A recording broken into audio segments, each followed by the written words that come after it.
ভাতের হোটেলের হারুন ভাগিছে দেশ থেকে ভাগের আগে হাউনের আবার আকিকা হয়েছিল। আকিকা দিয়ে নাম পাল্টে দিছিল জনগণ, নাম দিছিল হাউন আঙ্কেল। হাউন আঙ্কেল একজন গরিব পুলিশ অফিসার ছিল, তাই মাঝে মাঝে ইমোতে ফ্রিল্যান্সিং করেছিল। দেশে এখন নতুন হাউন আঙ্কেল আসিছে। শুনেন নতুন হাউন আঙ্কেল কি বলে। জামাত ইসলাম একটি ধর্মান্ধ, একটি উগ্রপন্থী দল। তারা ধর্মকে নিয়ে ব্যবসা করতে চায়। আর পরিষ্কার স্পষ্ট কথা আমি কয়েকদিন আগে বলেছিলাম যে যারা এই ধর্ম ব্যবসায়ী তারা ধার্মিক নয়। আর ধার্মিক তারাই যারা ধর্মভীরু এবং যারা আল্লাহকে ভয় করে। আমার এলাকায় বীরশ্রেষ্ঠ ক্যাপ্টেন মহিউদ্দিন জাহাঙ্গীর সাহেব শাহিদ রয়েছেন। উনি রাজাকারদের দ্বারা নিহত হয়েছেন, পাকিস্তানি সেনাবাহিনীর দ্বারা নিহত হন নাই। শেখ মুজিব সাধারণ ক্ষমা ঘোষণা করেছিলেন, শেখ হাসিনা এসে বিচার শুরু করেছিলেন। আজকে তারা যেভাবে আস্ফলন করে বেড়াচ্ছে, আমি মনে করি যে যুদ্ধ অপরাধীদের বিচার কন্টিনিউ করা দরকার রয়েছে। সে বলিছে জামাত ধর্ম ব্যবসা করিচ্ছে, তাই না? হাসিনা মানবতা বিরোধী অপরাধ ট্রাইব্যুনাল করে জামাত নেতাদের বিচার করে ফাঁসি দিয়ে ঠিকই করেছে, আর জামাত ধর্ম ব্যবসা করে। হারুন ভাই হাঙ্গারের সাথে পলিটিক্স করিচ্ছিল রাজশাহীর। আমার চাইতে বড় নেতা ছিল, 3 বছরের বড়। ভাই কইয়াই ডাকতাম, যদিও খুব ঘনিষ্ঠতা ছিল না, কারণ উনি বিশ্ববিদ্যালয়ের আমি শহরে রাজশাহী বিশ্ববিদ্যালয়ের 2 জন নেতা শহরের নেতাদের সাথে কাজ করতেন। এক রাগিব হাসান মুন্না আর ছাত্রমৈত্রীর, আর ছাত্রদলের রিজভি ভাই। যাই হোক, হারুন ভাইরে আজ আমি খুব বেশি কিছু কম না আগের সম্পর্কের খাতিরে। কিন্তু হারুন ভাই, আপনি যদি এরকম বেপরোয়া ইন্ডিয়ান লাইনের রাজনীতি চালায় যেতে থাকেন, প্রমিজ আপনারা আমি হাউন আঙ্কেল বানাই দেবো। কেন আপনি ইন্ডিয়ান লাইন পার্সু করিচ্ছেন এটা দেখে দেবো। আপনি কোন আক্কেলে মানবতা বিরোধী অপরাধের সাফাই গাইয়া এটারে চলমান রাখার প্রস্তাব রাখলেন? আপনার নেত্রী খালেদা জিয়া কি বলছিল তার একটা ভিডিও শুনি আগে, আপনারাই শুনাই, বোধহয় শুনেন নাই, শুনেন। 4 দলীয় জোটের নেতা তাদেরকে মিথ্যে মামলা দিয়ে মতিউর রহমান নিজামী, মুজাহিদি, সাইদি, সাইদি, কামরুজ্জামান, কাদের মোল্লা, এদের সবাইকে তারা মিথ্যে মামলা দিয়ে গ্রেফতার করে রেখে দিয়েছে। এইবার আসেন তিনি নানা সময় কি বলছেন সেটা দেখি। জাতীয় সংসদে বিরোধী দল সেই সময় বিএনপির স্থায়ী কমিটির বৈঠক শেষে খালেদা জিয়া বিবৃতিতে জামাত নেতাদের অবিলম্বে মুক্তি দাবি করে বলছেন, জামাতে ইসলামের শীর্ষ 3 নেতা মতিউর রহমান নিজামী, আলী হাসান মুজাহিদ এবং দেলোয়ার হোসেন সাইদিকে গ্রেপ্তারের ঘটনা চরম স্বৈরাচারী পন্থায় রাজনৈতিক নিপীড়নের এক জঘন্য নজির। সুপ্রিম কোর্টের আইনজীবী সমিতির নবনির্বাচিত কর্মকর্তাদের এক সম্বর্ধনা অনুষ্ঠানে প্রধান অতিথির বক্তৃতায় খালেদা জিয়া বলছিলেন, বিচারের নামে প্রহসন এবং বিনা বিচারে আটকে রাখার এক জঘন্য ফাঁদ যুদ্ধাপরাধের বিচারের নামে গঠিত আন্তর্জাতিক অপরাধ ট্রাইব্যুনাল। এই ট্রাইব্যুনালের আইন, বিধি ব্যবস্থা, তদন্ত ও গঠন প্রক্রিয়া কোনো কিছুই স্বচ্ছ কিংবা আন্তর্জাতিক মানসম্পন্ন না। আন্তর্জাতিক মহল থেকে সে কথা পরিষ্কারভাবে বলে দেওয়া হচ্ছে। তবুও সরকার এই বিচারের নামে বিরোধী দল দমনের পথ বেছে নিয়েছে। এমনকি নয়াপল্টনে বিএনপির কেন্দ্রীয় কার্যালয়ের সামনে 4 দলীয় জোটের সমাবেশে খালেদা জিয়া যুদ্ধাপরাধের বিচারের নামে প্রহসন চলছে বলে দাবি করছিলেন। যুদ্ধাপরাধীদের বিচারকে রাজনৈতিক উদ্দেশ্য প্রণোদিত প্রহসন ছাড়া কিছুই নয় বলে অভিযোগ করে খালেদা জিয়া বলছিলেন, প্রধানমন্ত্রী একসময় জামাতে ইসলামকে পাশে বসায় রাজনীতি করছেন, তখন কোথায় ছিল যুদ্ধাপরাধ? জামাত তখন এত প্রিয় ছিল, আর এখন কেন এত খারাপ হইল? এক সময় তো একসঙ্গে নির্বাচনও করছেন। এখন যাদের যুদ্ধাপরাধের অভিযোগে বিচার করা হচ্ছে তাদের বিচার মানুষ মানে না। বিএনপির ক্ষেত্রে একই জিনিস চলে, জামাতের সাথে রাজনীতি করছেন, ঐক্য করছেন, নির্বাচন করছেন, সরকার গঠন করছেন, এখন জামাতে তো খারাপ হয়ে গেল। তো হারুন ভাই, আপনি খালেদার যে চাইতে বড় বিএনপি হয়েছেন। হ্যাঁ, 2018 সালের নৈশ ভোটের নির্বাচনে বগুড়া সদরের আসনটা ছাড়া, কারণ ওইখানে বগুড়া সদরে কারো কারচুপি করার ক্ষমতাই নাই, আওয়ামী লীগ চাইলেও পারতো না কারচুপি করতে, তাই ওই সিটটা বাদ। ওই সিট বিএনপি পাবেই। বাকি সব আসন যেখানে জাতীয় ঐক্যফ্রন্টের ক্যান্ডিডেট জিতেছিল, তাদের সাথে ইন্ডিয়ার গভীর সম্পর্ক ছিল, তাদেরকে জিততে দিছিল। যেমন ধরেন সুলতান মোহাম্মদ মনসুর, উকিল সাত্তার জিতেছিল না, হারুনও জিতেছিল। আমরা জানতে চাই কেন হারুনের সিট হাসিনা ছেড়ে দিছিল। তো হারুন ভাই যে বলিছে যে জামাত ধর্ম ব্যবসা করে, এটা নিয়ে আলাপ করি। আসেন ধর্ম ব্যবসাকে ডিফাইন করে নিই, কাকে বলে। ধর্ম ব্যবসা বলতে বোঝানো হয় এমন একটা অনৈতিক কর্মকাণ্ড যেখানে ধর্মীয় বিশ্বাস, আচার অনুষ্ঠান বা মানুষের ধর্মীয় অনুভূতিকে ব্যবহার কইরা আর্থিক লাভ বা ব্যক্তিগত স্বার্থ হাসিল করা হয়। এটা শুরু হয় মধ্যযুগে। খ্রিস্ট ধর্মের বিভিন্ন ধর্মীয় প্রতিষ্ঠান 2 ভাবে এই ধর্ম ব্যবসা করত। যিশু যেই ক্রুশে ক্রুশবিদ্ধ হয়েছিল, ওই ক্রুশের অংশকে বলা হয় রেলিক বা পবিত্র অবশেষ। এইটা বিক্রি বা প্রদর্শনের মাধ্যমে অর্থ সংগ্রহ করত চার্চ। আর 2 নম্বর হচ্ছে স্বর্গপ্রাপ্তির গ্যারান্টি বিক্রি করার ঘটনা। এইটা প্রধানত ক্যাথলিক চার্চের মাধ্যমে পরিচালিত হতো। এইটা পরিচিত ছিল ইনডালজেন্স নামে। এমন একটা ধর্মীয় নীতি যেখানে পাপের শাস্তি কমানোর বা মাফ করার প্রতিশ্রুতি দিয়া চার্চ অর্থ গ্রহণ করত। এইখান থেকে ধর্ম ব্যবসা শব্দের উৎপত্তি। জামাত কি হারুনের কাছে কোনো ধর্মীয় পণ্য বেচেছে? হাসিনার গুণগান করতে করতে কাইট হয়ে যাইতো হারুন। দেখেন উন্নয়নের প্রশংসা করতে করতে কাইট। আবার একবার চাঁপাইনবাবগঞ্জে কোন এক ট্রেনের উদ্বোধন করবার যায় নাকি হাসিনা হারুনের খোঁজ করেছিল, সেটা তো একেবারে কাইট হয়ে পড়েছিল। দেখেন, যাই হোক, আজকে হারুনরা আর কিছু কইলাম না, আর এক মাল দেখি। খালেদা জিয়ার উপদেষ্টা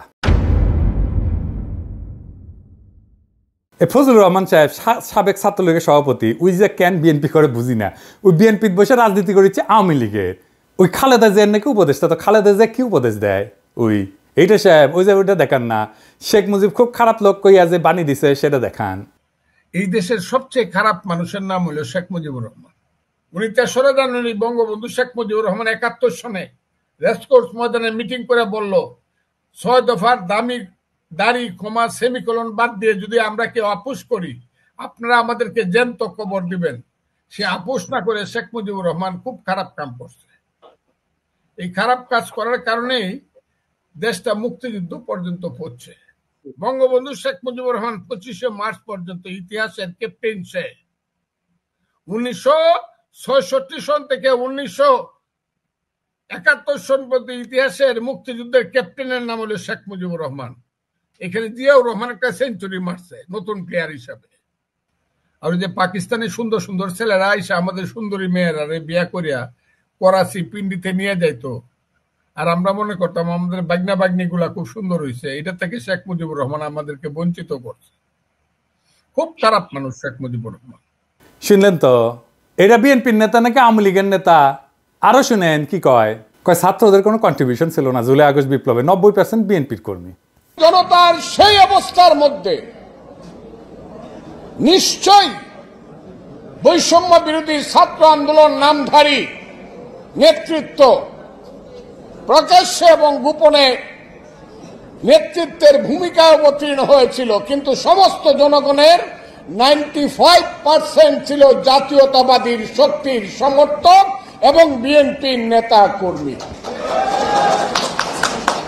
আমি শুধু বলবো, উদাহরণ দেওয়ার জন্য, শুধু যাত্রাবাড়িতে থেকে দাউদকান্দি পর্যন্ত যে লক্ষ লক্ষ মানুষ ছিল, শেষ দিন যে 137 জন লোক জীবন দিয়েছে থানা দখল করতে গিয়ে যাত্রাবাড়ি, এরা কারা? এদের একজন কি ছাত্র ছিল? এদের একজন কি বৈষম্য বিরোধী ছাত্র আন্দোলনের নেতা ছিল, কর্মী ছিল? না, এদের প্রায় 99% লোক ছিল শহীদ জিয়ার আদর্শের কর্মী, খালেদা জিয়া এবং তারেক রহমানের কর্মী। কারণ আইসানি আসিচ্ছি, এই প্রসঙ্গে আসিচ্ছি। আপনার নেতা মির্জা ফখরুল কি কইছিল আন্দোলন সম্পর্কে? বিএনপি নাকি আন্দোলনে ছিল না। এই যে দেখেন, তার কথা শুনেন। আন্দোলনের সঙ্গে শিক্ষার্থীরা সরাসরি জড়িত, আমরা এই আন্দোলনের সঙ্গে কখনোই সরাসরি জড়িত নই। 90% বিএনপি কর্মী হয়ে গেল। আর দেখেন, ছাত্রদের বিরুদ্ধে কি বিপুল ঘৃণা। সমন্বয়ক নামে 22-23 বছরের ছাত্ররা ডিসির সাথে মিটিং করতে যেতেছে, আর ওনার পুচ্ছে আগুন ধরে গেছে। শুনেন, এখন বাংলাদেশের সব দলের চেয়ে বড় দলের নাম হলো সমন্বয়কের দল। আমি কিশোরগঞ্জে গেছিলাম, যদি 4-5টা ছেলে হাতে ডায়েরি নিয়ে হাঁটে। আমি কেন আসছিলাম? ডিসি সাহেবের সঙ্গে মিটিং করতে আসছি। কোন ক্লাসে পড়ো? কলেজে ফার্স্ট ইয়ারে পড়ি, গুরুদয়াল কলেজে। এইভাবে 3টা জেনারেশন নষ্ট হয়ে যাচ্ছে বাংলাদেশের। কারণ সমন্বয়ক হইলে পরে ফার্স্ট ইয়ারে পড়েই ডিসি সাহেবের সাথে মিটিং করে প্রজেক্ট করা যায়। এইবার দেখেন নিজেই কি কইতেছে, যে ও নিজে, ফজলুর রহমান নিজে যখন ওই বয়সে ছিল, ওই বয়সে 32 জনের মারছে, যারে কইছে তারই মারছে, তার সাঙ্গপাঙ্গরায়। যে শুনেন, আমরা ছোটখাটো মানুষ, কিন্তু আমি যে 23 বছরে যে পাওয়ার পাইছিলাম, এখন ইউনূস সাহেবের সেই পাওয়ার নাই। আমি আবারও বলছি, 23 বছর বয়সে আমার হাতে যে পাওয়ার ছিল মুক্তিযোদ্ধা কমান্ডার হিসাবে, আমি ইচ্ছা করলেই বলতে পারতাম, ও এরে ফেলায় দে। 16 ডিসেম্বরের আগে এ রাজাকার আমার বিরুদ্ধে যুদ্ধ করছে, ফেলায় দে। 15 জনকে গুলি করে আমার যে যে সৈনিকরা ছিল, মুক্তিযোদ্ধারা ছিল, ফেলায় দিয়েছে গাঙ্গের পারে। দেখেছেন? তা মুরব্বী, আপনার কি আদৌ ডিসিদের সাথে মিটিং করে ছাত্রদের নিয়ে ইনকা বিষোদ্গার করা উচিত? ওরা বিরোচিত কাজ করেছে, দলে দলে কাতারে কাতারে জীবন দিয়া সারা দেশের মানুষের জায়গায় তুলছে, ঐক্যবদ্ধ করছে। আর আপনার এখন পৌরুষ জায়গায় উঠছে না, আপনি কইতেছেন কোনো কন্ট্রিবিউশন নাই। আপনি হুশে আছেন মুরব্বী, আপনি মুরব্বী মানুষ, বেশি কিছু কমু না। আপনারা করেছেন কি, ঈদের পরে আন্দোলন কইরা কইরা তো বছরের পর বছর পার করেছেন, এখন গলাত প্রচুর জোর এসেছে না? আপনাদের তো মির্জা আব্বাস কইছে 28 অক্টোবর প্রাণ ভয়ে প্রতিরোধ গড়ে তুলতে পারেন নাই, এখন পাঙ্খা গজাইছে, হিংসা হয় ছাত্রদের, আপনারা হাত মারিছেন, বুঝেছেন? 16 বছর ধরে হাত মারিছেন, ছাত্ররা পাইরা ফেলা মেরে দিচ্ছে 3 সপ্তাহে হাসিনার। ফাল পারা বন্ধ করবেন, আবার ফাল পারবেন তো পাবলিকে কলে পাইরা ফেলবে, খুব খেয়াল। এইগুলা হইতেছে বাকশালী ডিম, বুঝছেন? বিএনপির বাসাত রাখিছে, বিএনপি তা দিচ্ছে এগুলাতে, এটা ফুটে বাকশালী চাও বাড়াবে। এবার বলেন, এই যে ভারত ঘেঁষার বাম এলিমেন্টগুলা কই থেকে বাইর হইতেছে বিএনপির মধ্যে থেকে, আর প্রমিনেন্স পাইতেছে, এত মিডিয়া কভারেজ পাইতেছে, এইখানেই আছে বিএনপির আগাম নির্বাচনের দাবির প্রশ্ন। বিএনপির আগাম নির্বাচন এটা ইন্ডিয়ান গেম। এবার কইবেন যে কইলেই হলো, আমি কোনো অনুমান করে কথা বলি না। আপনি দেখেন বিনা সিক্রি কি কইতেছে, সে বাংলাদেশে 111-এর আগে ইন্ডিয়ান হাই কমিশনার ছিল, সে আগে নির্বাচন পরে সংস্কার, এই আইডিয়ার প্রবক্তা, শুনেন তার মুখে শুনেন। The political parties of Bangladesh are saying this to Mohammed Yunus. Elections first. The reforms are to be done only by an elected government. This is business. এইবার যে এটা ইন্ডিয়ান যে প্ল্যান, এবার বুঝিছেন? বিএনপিকে তো জবাব দিতে হবে, কেন বিনা সিক্রি তাদের দাবির পক্ষে কথা বলে। বিএনপি যে নির্বাচন করিচ্ছে, এটা কি ঠিক কাজ হচ্ছে? তার আগে প্রফেসর ইউনূসের সরকারের সমালোচনা করে নিয়ে এটা বলার দরকার আছে, কারণ বিএনপির এই নির্বাচন করে সিক্কর পাড়ার পিছে প্রফেসর ইউনূসের সরকারের দায় আছে। তো কেন বিএনপি নির্বাচনের দাবি তুলতে পারতেছে, সেটা আলাপ করা দরকার না? আসেন করি। প্রফেসর ইউনূসের সরকার তো এমনিতে স্লো, এমন উদ্ভট ডিসিশন নিতেছে যে ডায়াপার পরে উপদেষ্টারা, পাবলিক বিরক্ত হইতেছে। দৃশ্যমান উন্নতি আছে কিন্তু তাও পাবলিক বিরক্ত হইতেছে। এই যে হাসিনা আমলে 400 টাকা কেজি কাঁচামরিচ খাওয়াইছিল না, এখন কাঁচামরিচ এখন কত, 40 টাকা কেজি, তাও মানুষ বিরক্ত কেন? আমি বলছিলাম না যে ভ্যাট শূন্য করে দিতে হবে ওষুধে, নিত্য ব্যবহার্য ওষুধে, এমনভাবে নিত্য ব্যবহার্য ওষুধে কমাইতে হবে। আর লাইফস্টাইল ওষুধ মানে ভিটামিন, মিনারেল, প্রোবায়োটিক আর ধ্বজভঙ্গ সারানোর ওষুধ, এগুলোতে সরকারের ভ্যাট বাড়াই দিতে হবে, রাজস্ব যেন না কমে সরকারের। স্বাস্থ্য মন্ত্রণালয় কিন্তু এই প্রস্তাব নিয়ে কাজ করতেছিল, আমার প্রস্তাব গ্রহণ করছিল, তাদের ধন্যবাদ জানাই। তালিকা ফাইনাল হয়ে যাওয়ার মাত্র 2 দিন আগে ওষুধের উপরে ভ্যাট বসাই দিল অর্থ মন্ত্রণালয়। এতে নাকি সমস্যা হবে না, অর্থমন্ত্রী কইছে। আরে সমস্যা হবে কি হবে না এটা তো আমরা বুঝি। জিজ্ঞাসিলেন আমাদেরকে সালাউদ্দিন সাহেব, আপনি আমাদের মতামত নিয়েছিলেন, রাষ্ট্রে কি আপনার বাপের তালুকদারি যে ইচ্ছা হইলো ভ্যাট বাড়াইলাম? আপনারা গালাইছিলাম, এরে ওরে কমপ্লেন করেছিলেন। নূরজাহান আপা বলে যে তুমি গালাই বানা এখন থেকে বয়স্ক মানুষকে, আমি গালি দেওয়া বন্ধ করেছি উনার রিকোয়েস্টে, আর আপনাদের পাঙ্খা গজাইছে। নূরজাহান আপা দেখেন, এবার দেখেন, আপনার কাছে তো আমি কমিটমেন্ট দিছিলাম গালি দিব না, দেখেন আপনার মন্ত্রণালয়কে খাইলো বাম্বু। পাবলিক এখন আপনারা গালাইতেছে যে আপনি বোধহয় ওষুধের দাম বাড়াইছেন।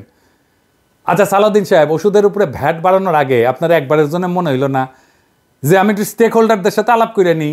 আমার সাথে আলাপ না করেন, আপনারা তো মানুষ বিলে মনে করেন না। হ্যাঁ বলেন, কার সাথে আলাপ করেছিলেন?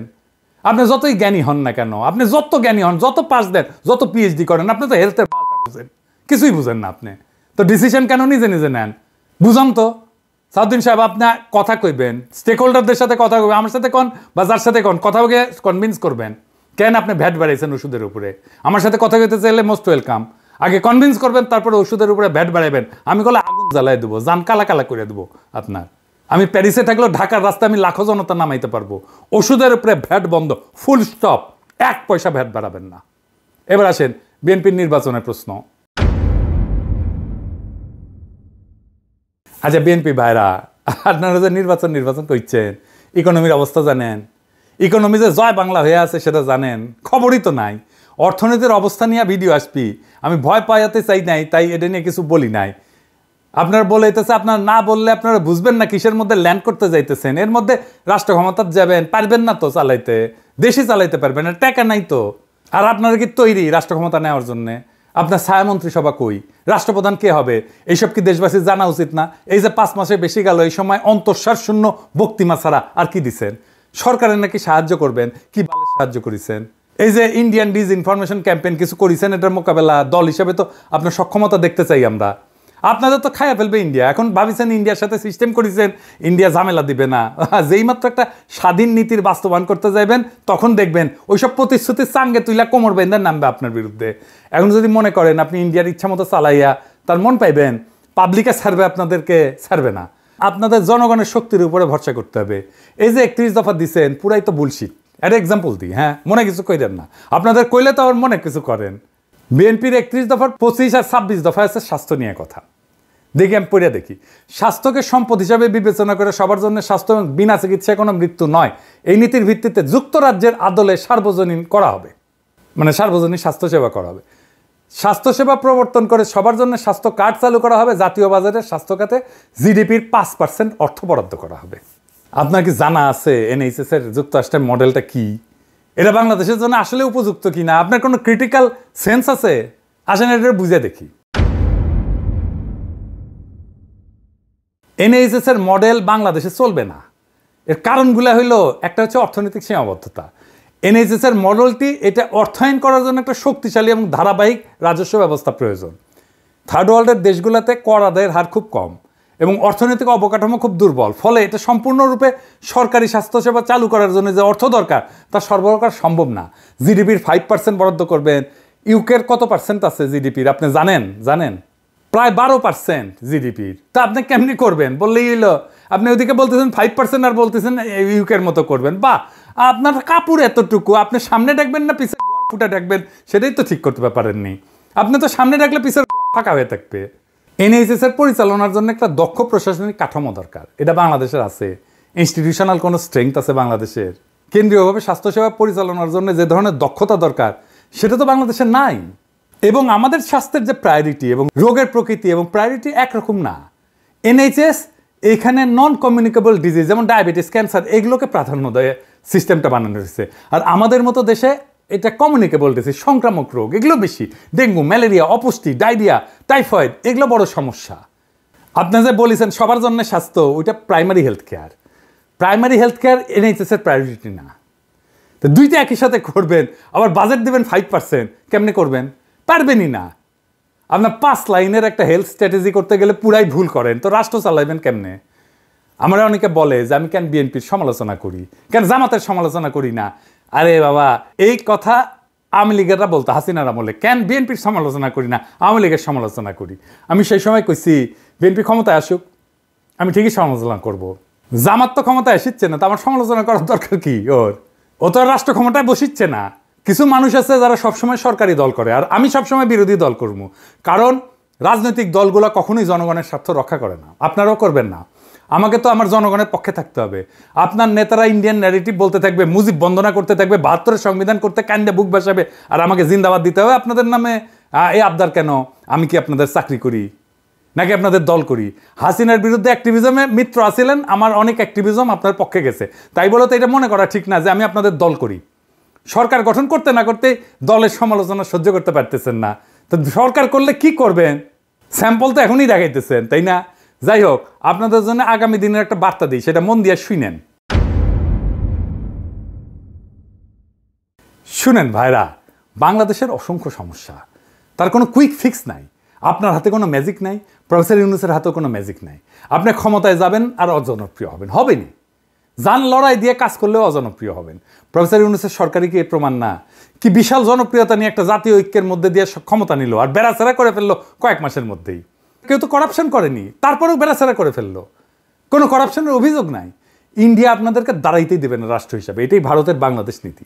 বাংলাদেশে ক্ষমতাবানরা তখনই জনপ্রিয় থাকতে পারবেন যখন আপনি ক্ষমতায় থেকেও সাধারণ নিম্নবিত্তের জীবন জড়াই ধরতে পারবেন, ওটা কাটাইতে পারবেন, সাধারণ মানুষের মধ্যে থাকবেন, সাধারণ মানুষের সাথে মিশবেন, খুব সাধারণ খাবেন, সাধারণ কাপড় পরবেন, আমজনতার সাথে মিশে যেতে পারবেন, তখনই আপনি জনপ্রিয় হবেন।